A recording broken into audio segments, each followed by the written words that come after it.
Hey, welcome to Mike Wood Music. This is T. Michael Wood. I'm here with Rob Reffitt.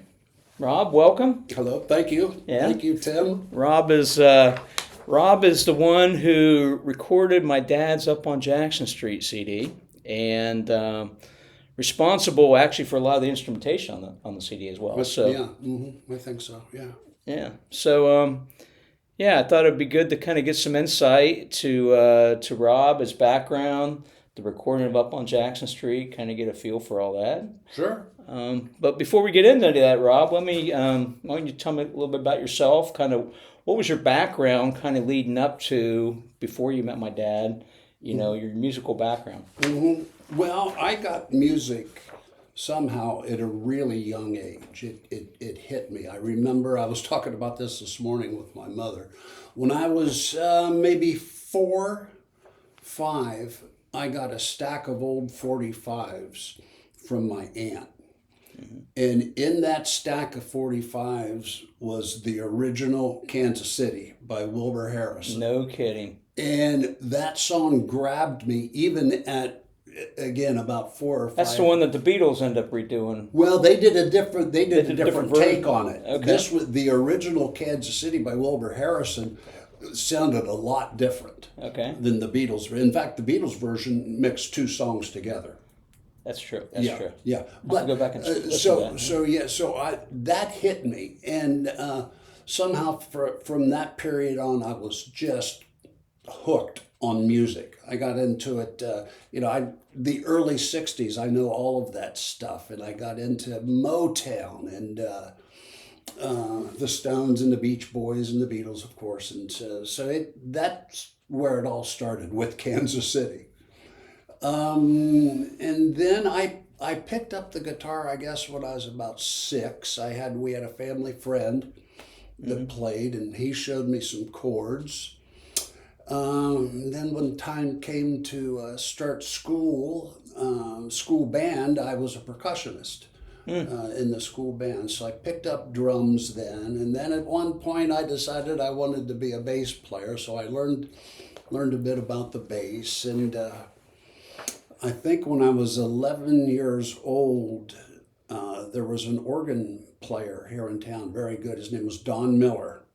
And he had a music. Do you remember him? Do you remember that name? I don't know Don Miller. I do remember the music store though. You were talking about the music store? Well, there was McClurg's and Kaufman's. Yeah. But this guy, his store was just solely organs, I believe.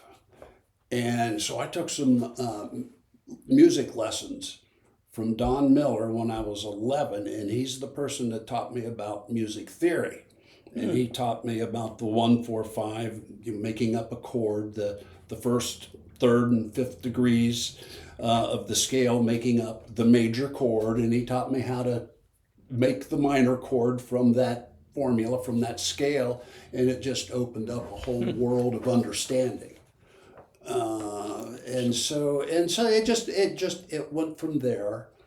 My first job was at McClurg's in a Maynard McClurg's music store, which later Tom Kaufman bought and took over, and I worked for Tom as well. And it was at Kaufman Music where I met your father.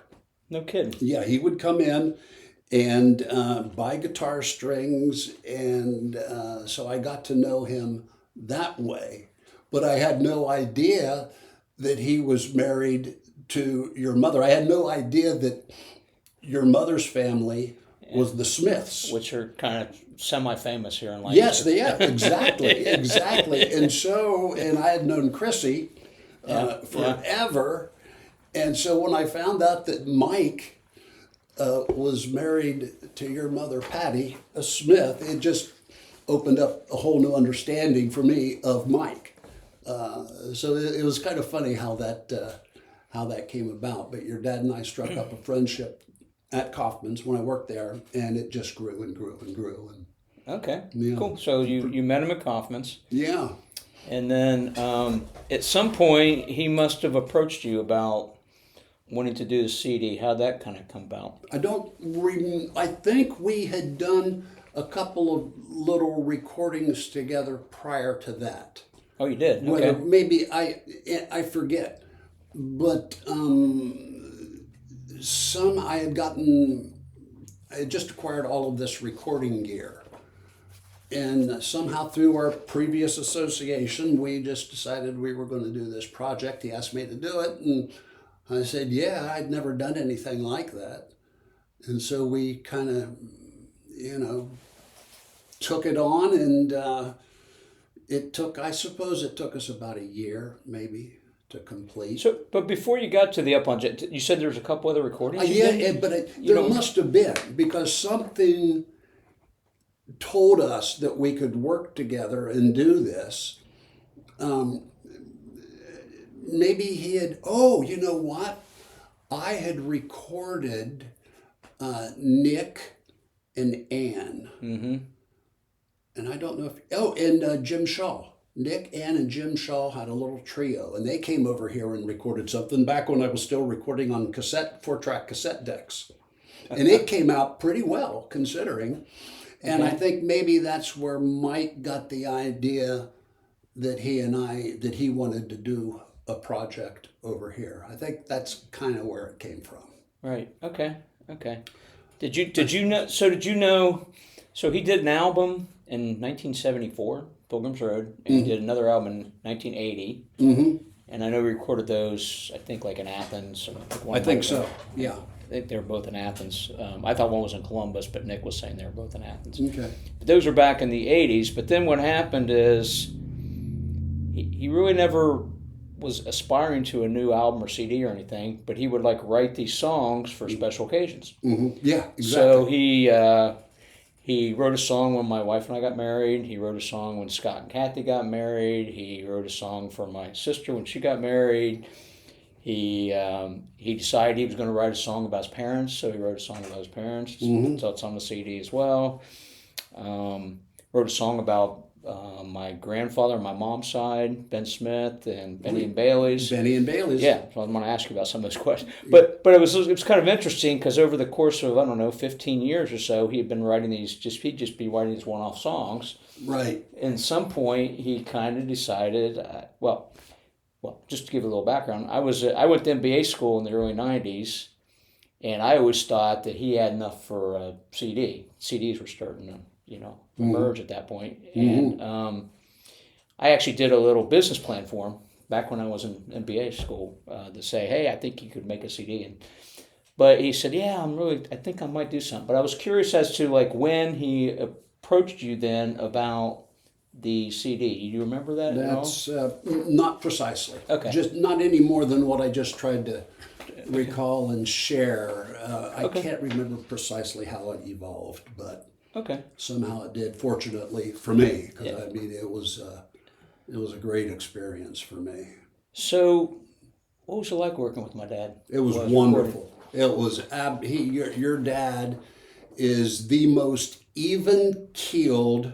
Was the most even-keeled, balanced, reasonable, logical person I believe I've ever known. I mean, it was just really being in his presence was calming and soothing. And as much time as we spent on music, we spent that much time easily on talking about spirituality.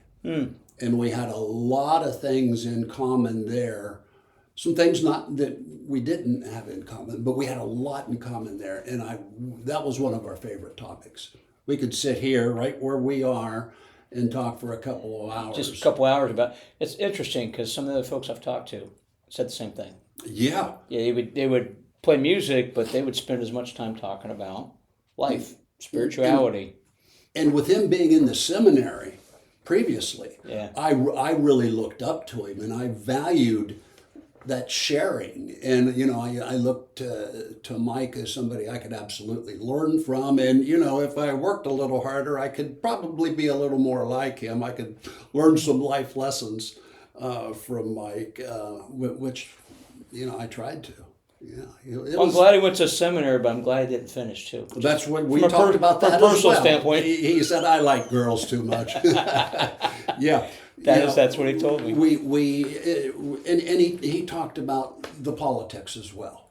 Yeah. And you might want to edit that out, maybe. Oh, we lost our picture. Yeah, we'll get it back. But yeah, no, it was he decided he wanted to be married, Yeah. and that's I guess the main reason he left. Well, I asked him before he passed away, when he picked up the guitar, why he picked up the guitar. He said that he was in seminary. At least that's what he told me. Is that what he learned? That's when he learned. Really? He was in, and he noticed that a lot of the other priests were playing guitar, so he started playing it. He also noticed that guys that play guitars picked up girls. Oh, sure. So he's in the seminary, already looking for an angle. That's the way I'm looking at it. The conflict was there. I think that's when he realized maybe the seminary wasn't for him. Yeah. But well, there's other ways, to live your faith. Yeah, absolutely. And, But and he found that. interesting about the spirituality. Oh, I thoroughly. That was one of the best things. Interesting. Yeah, those there were many spiritual conversations, and he told me, not being a Catholic, I didn't know anything about Vatican I or Vatican II. Mike explained that to me. Yeah. So there were great conversations. Super. Great conversation, and we really throughout the entire project, strictly from a musical sense. There were a couple of times we disagreed, but we never had an argument about the music. And most of the time where we disagreed, naturally, it's his project. Yeah. I would give in and say, oh, yeah, okay, it's...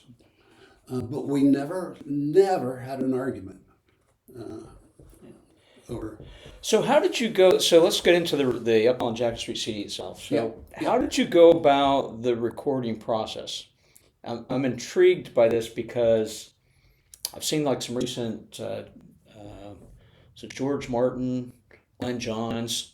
So back in 60s, 70s, it was more about capturing the performance. Right. Today, that's not how they record. They almost record like one track at a time. They'll start with a drum rhythm and they'll go with the bass and then they'll add some guitar and then they'll add vocals on top of that. I'm very curious, like, how did you go about, what was the recording process you and Dad followed to build Up on Jackson Street? Well, with most of the songs, I got to be careful how I say. With most of the songs, I was the primary musician on the song.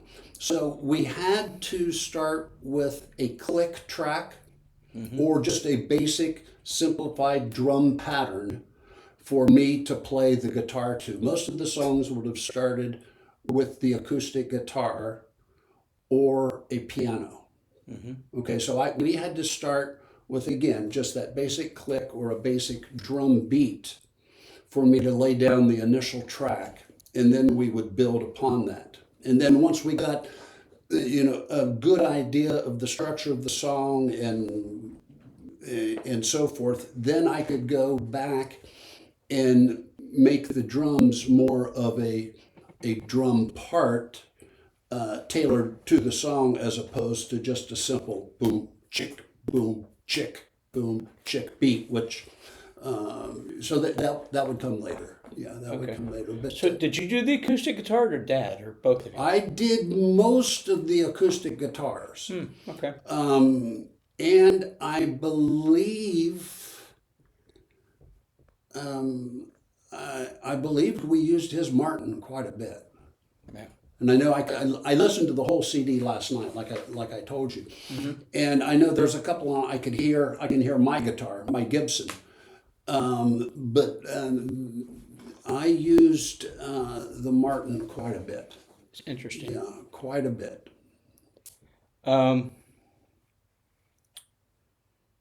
So one of the things that struck me compared to his albums is the variety of instrumentation. So every song seemed to have a unique instrumentation pattern that wasn't really repeated throughout. And so I was just kind of curious, how did you guys, how did you come up with that? How did you guys kind of talk through that? We would share ideas. And the flavor of the song itself in its raw form would suggest what we could add in terms of instrumentation. And most of the instruments, the guitars were natural, of course, real guitars. The bass was a real bass. There is a violin on it that he had a friend of his come in and play the violin. I think it's on one song.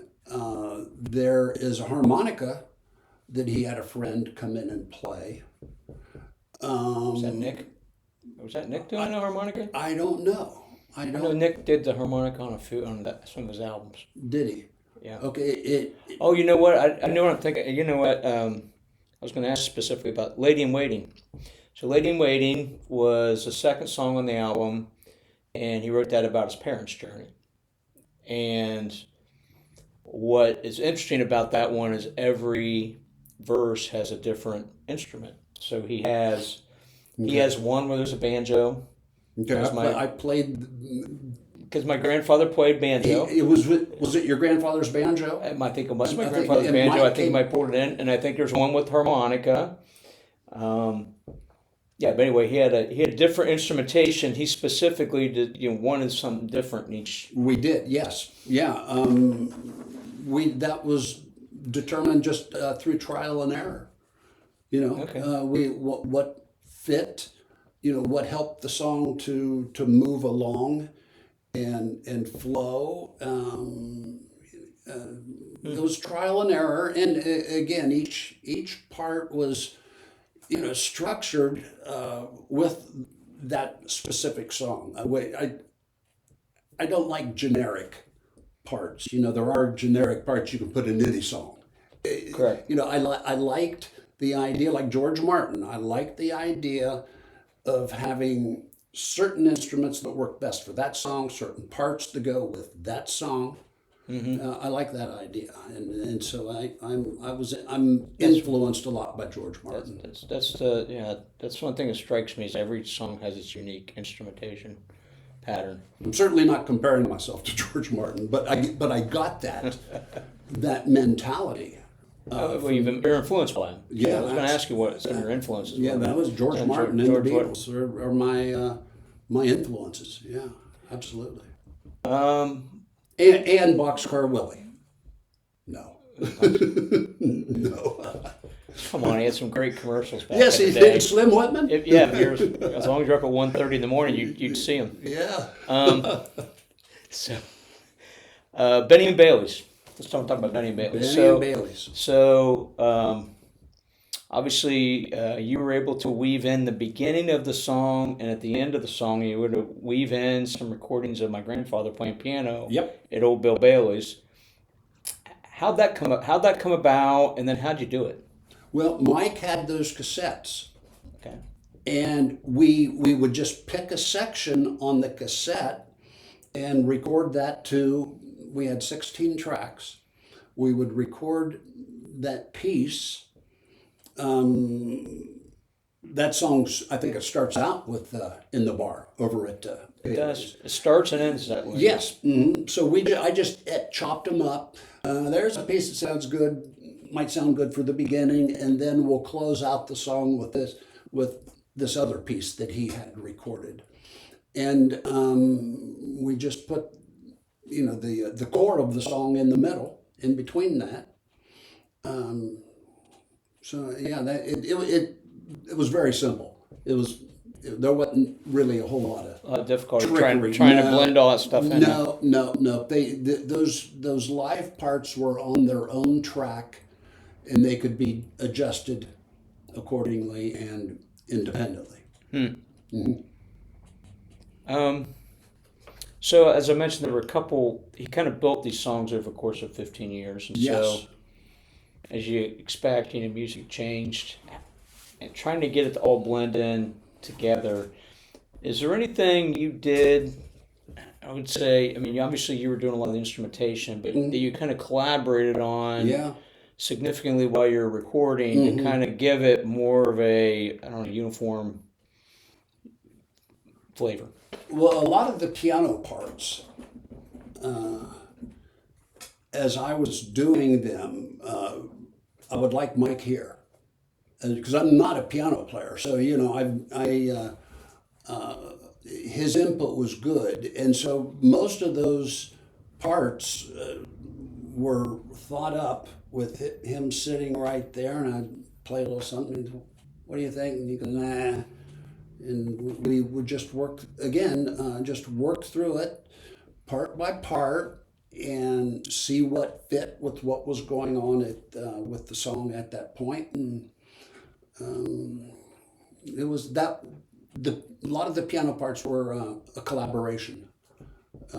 Him giving me input. Don't play that. Play it like this. Interesting. Do that. 'Cause I don't think he played piano. He didn't, and so, but and then He had again, he had a sense for what he wanted to hear. what he wanted to hear, and with me not being a piano player, I valued that opinion from him, those suggestions. Well, try this, go, play down an octave and see how that sounds. Well, the piano's pretty good considering neither of you are piano players. Well, and again, as I said earlier, I listened to the entire album last night. The playing is okay. There's a lot about the production and the mixing that has me scratching my head. What were you thinking? Kind of that. But I think that happens with everybody on everything they do. You go back and you listen to it. And I hadn't heard it in a long time. So I'm going back and listening to it, and I'm like, I don't think I'd do that today. And what was I thinking? Some of the mixes. What's an example that you would have changed? I mean, there's that Christmas song where the bass, Bethlehem. the bass is just so loud and too heavy. Oh my God! It's like, what in the world? Yeah, just things like that.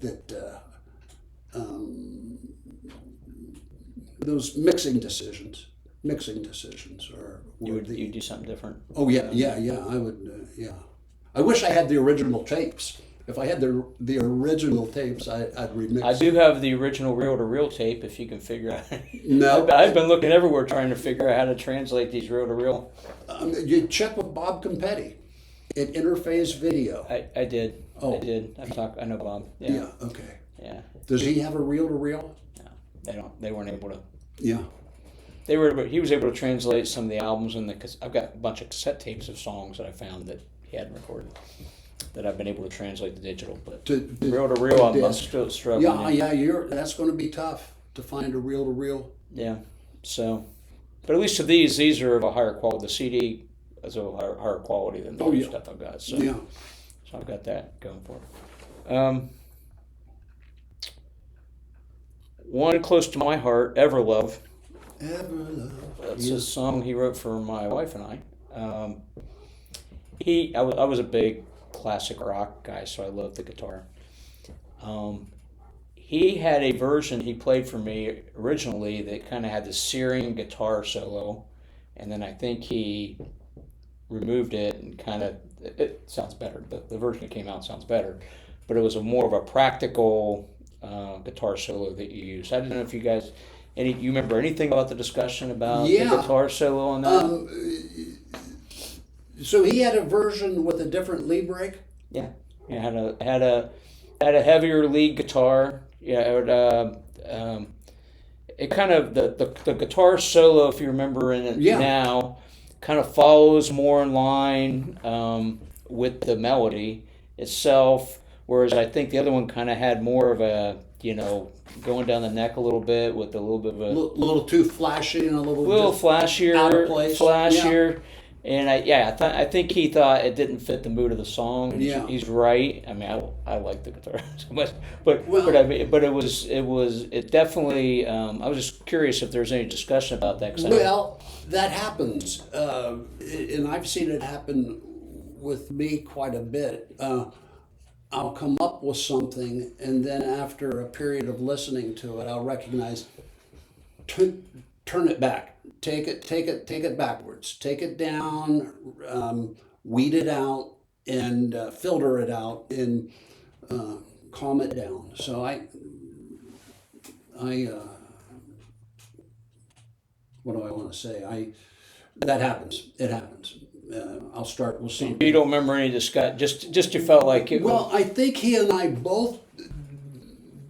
I'm sure we discussed that the guitar itself needed to have a little edge to it, a little But not too much. Yeah, exactly. Whereas, you know, as you're saying, the first one could well have been too far over the top.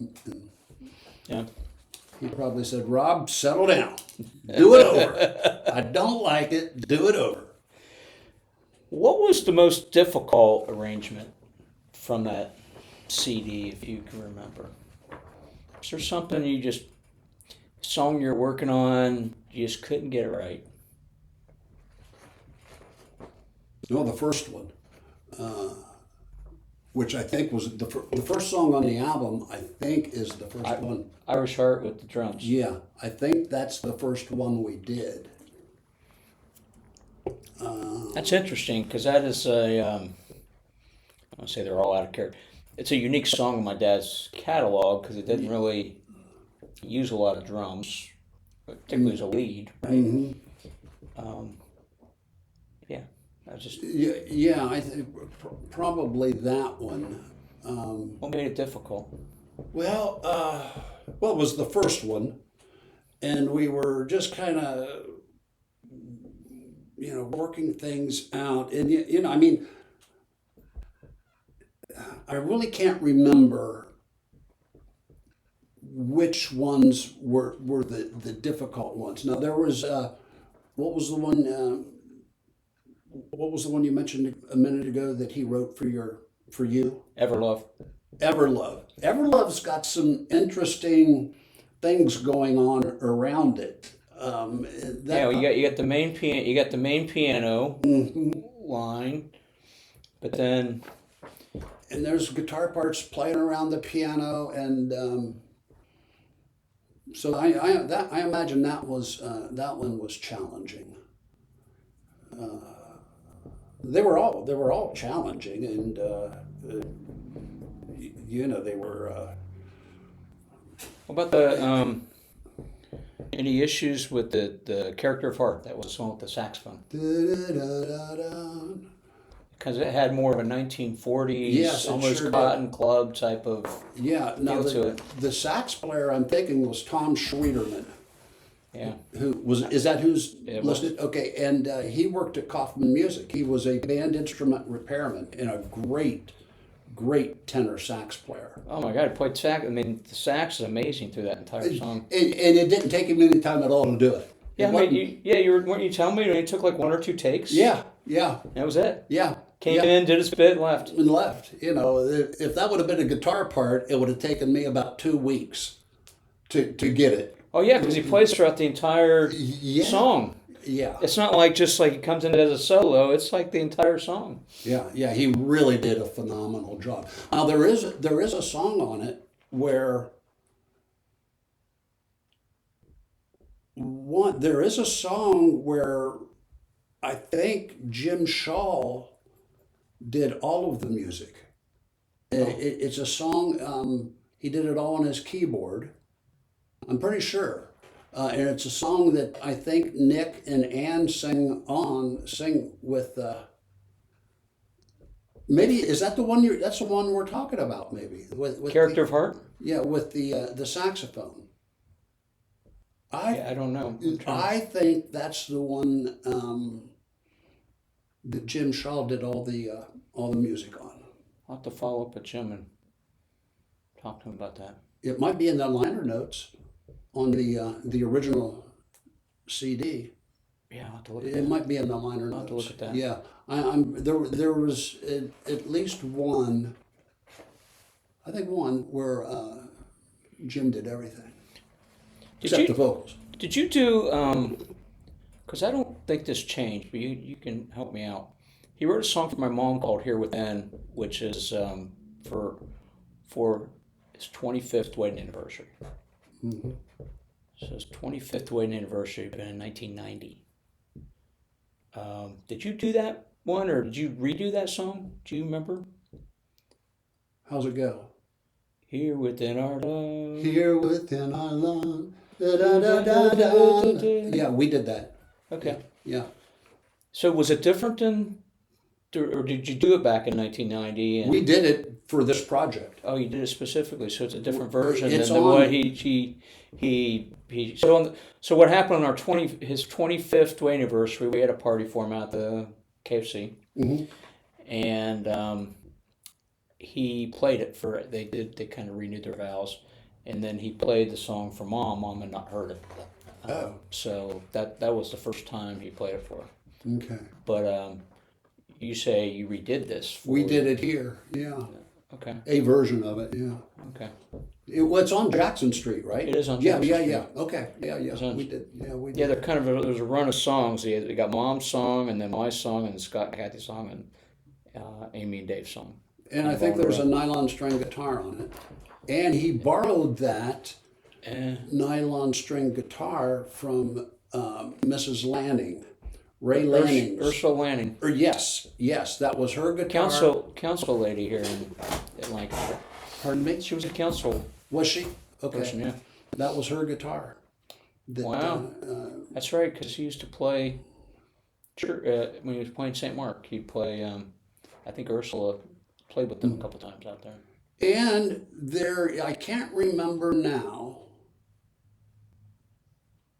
if Nick may have played stand up on a song. There's a stand up. Stand up bass. Yeah, on Bailey's. There's a stand up bass on that. Song. That would make sense because he would have wanted. Yeah, I think he wanted some as much authenticity as he could. Yes.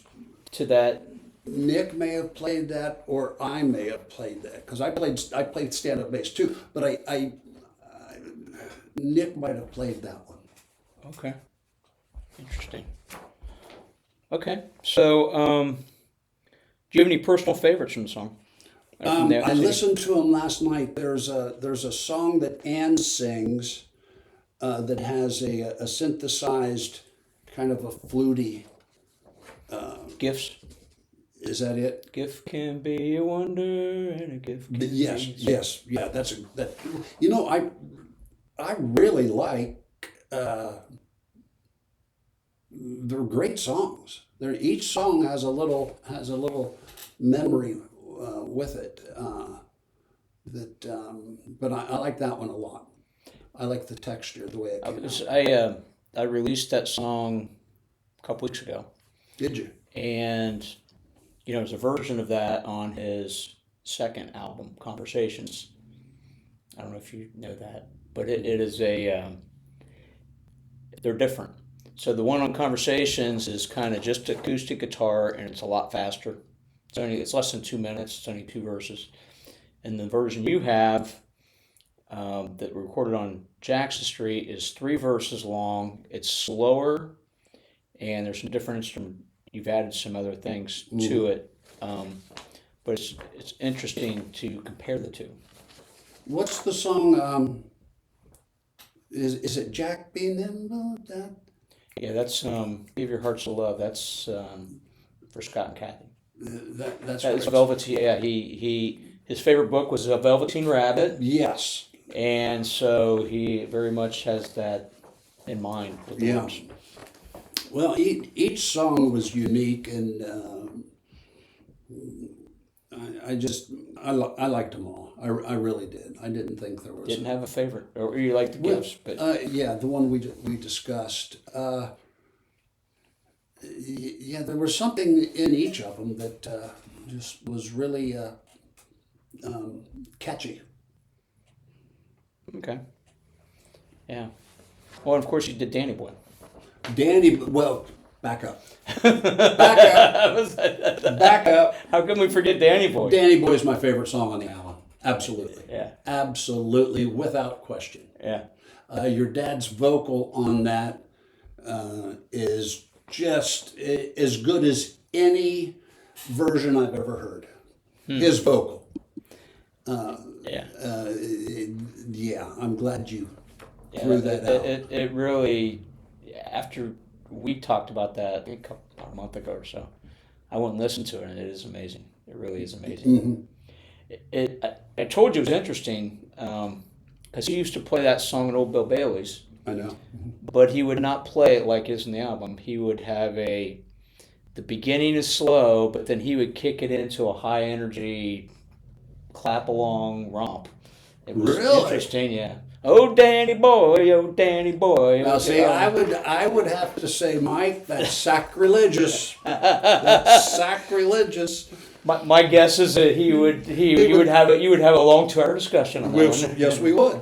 I remember when we were recording that song, I found a version of Elvis doing it, and we listened to it together, and it was good until Elvis went, "Oh, Danny boy," and Elvis He ruined it. He ruined yeah, it. he ruined Even it, Elvis and it could have been. could have been. It could have been great if he wouldn't have Elvised it. He went Elvis. Oh man. So I got it. So you guys said my dad was so easy to work with, and you didn't have any disagreements. And I'm just curious as to how did you guys, what did you disagree on, and how did you come to a I don't know what we disagreed on. musically? Yeah. I do know that once, in fact, it was the very first song. It was the very first song. He had a chord progression that, as I think about it right now, was just fine. That for some reason it hit my ear a little funny at the time, so I changed the chord. I changed the chord. Did he recognize it? Oh. Pardon me? Did he catch it? Oh yes, and he was very diplomatic.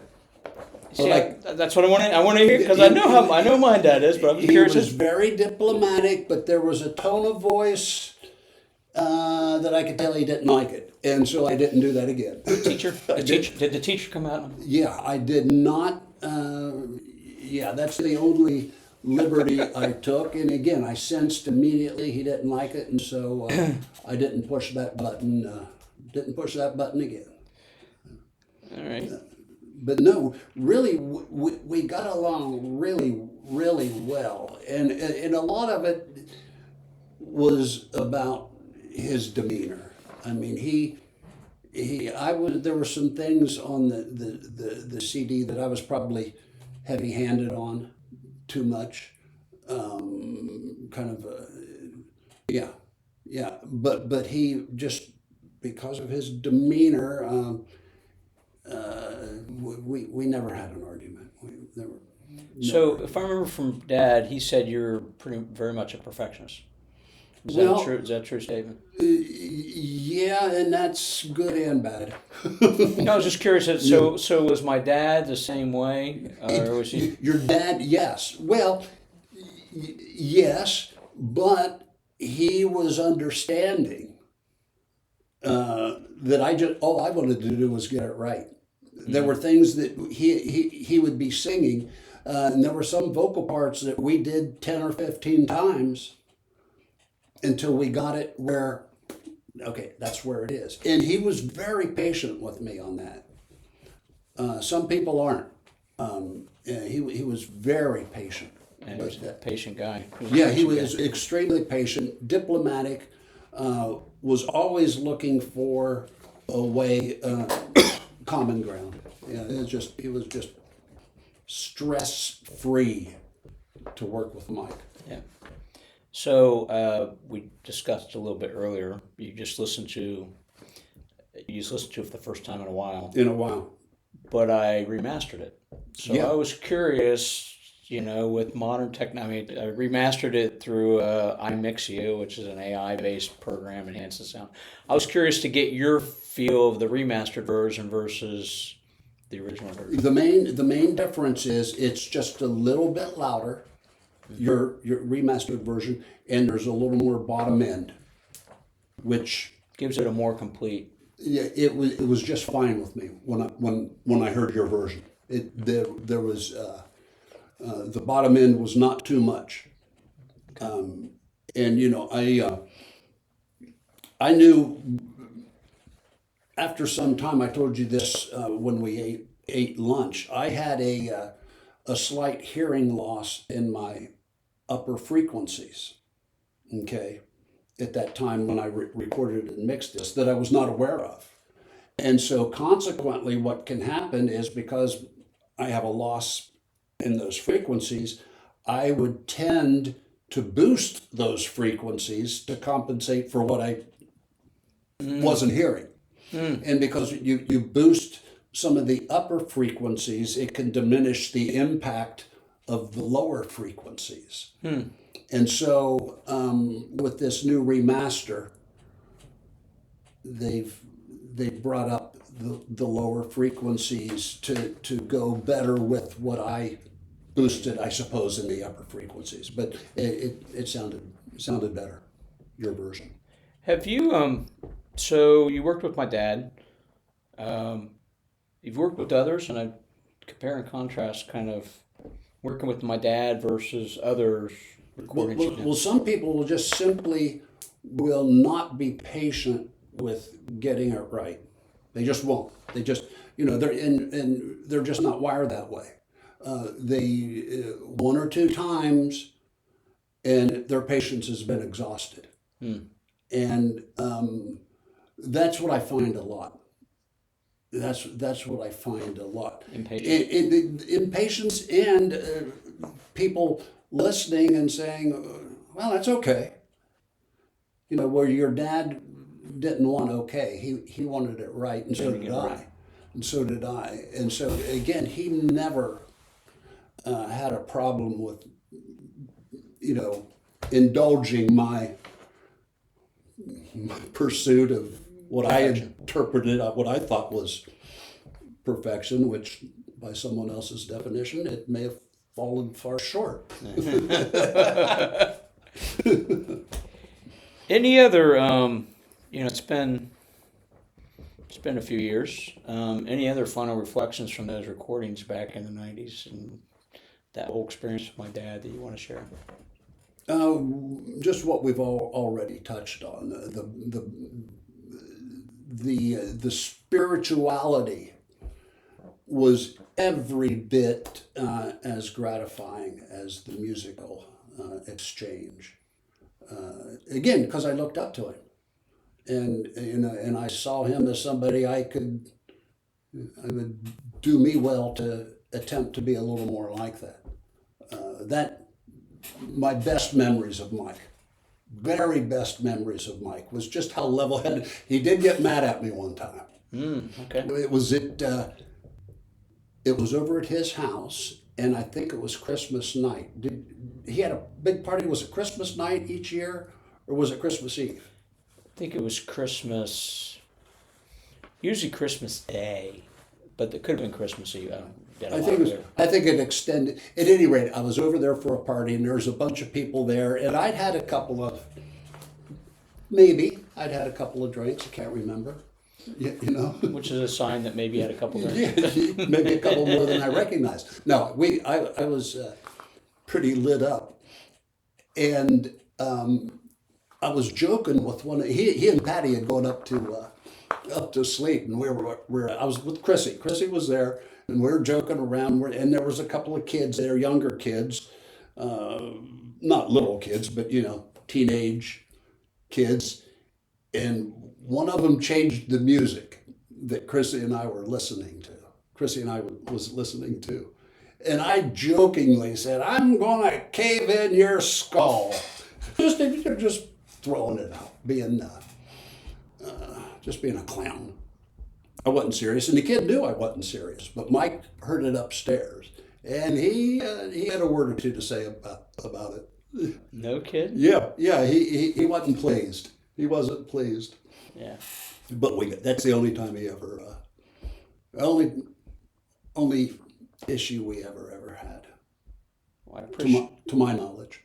Appreciate your time, Rob. Thank you. Thank you. It's been a pleasure to rehash some of this stuff. Thanks for a trip down memory lane here. Yeah, absolutely. Well, your dad was one of a kind. I appreciate it. And so was your mom. Yeah. Yeah, they were just super, super, super people. Very lucky. Very lucky. Thanks, Rob. Absolutely. Thank you. All right.